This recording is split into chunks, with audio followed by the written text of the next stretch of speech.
আসসালামু আলাইকুম। অসুস্থ শরীর নিয়ে আসলাম কথা বলার জন্য। আসলে আমি অনেক অসুস্থ।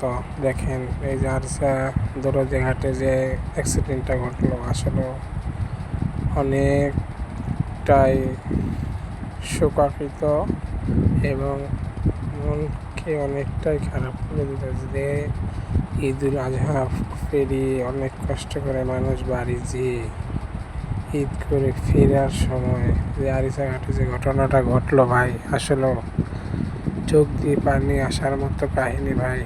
আমি ভাই অসুস্থ, তাও আমি ভিডিওটা এডিটিং করে ছাড়লাম ভাই। প্লিজ সবাই ভিডিওটা দেখার পরে ভাই প্লিজ শেয়ার করে দিবেন আর সবাই দোয়া করে দিবেন ভাই, যাতে মানুষ সচেতন হয়ে যায়।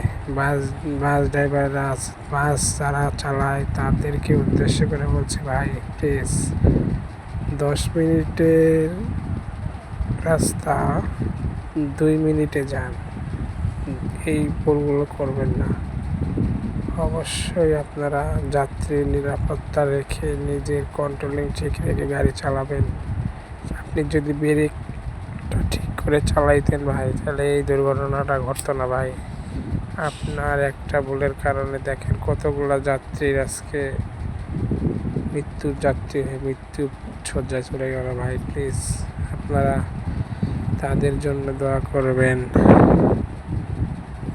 আমরা চাই এরকম ঘটনা না ঘটুক, কিন্তু দেখেন কয়েকদিন আগেও এই সেম কাহিনী, কিন্তু জাহাজে 3 জন শেষে মারা গেছে যাওয়ার সময়, কিন্তু এখন ফেরার সময় আরিচা ঘাটে এই কাহিনী ঘটলো। প্লিজ আপনারা সবাই দোয়া করবেন। সরকারের উদ্দেশ্যে বলতেছি, প্লিজ আপনারা এদিকে লক্ষ্য রাখুন এবং নিরাপত্তা আরও ভালো করুন, কারণ গাড়ির ড্রাইভাররা অনেকেই নিজের ভালো থাকবেন, ভালো রাখবেন, ভালোভাবে গাড়ি চালাবেন। আপনাদের জন্য দোয়া রইল। আসসালামু আলাইকুম।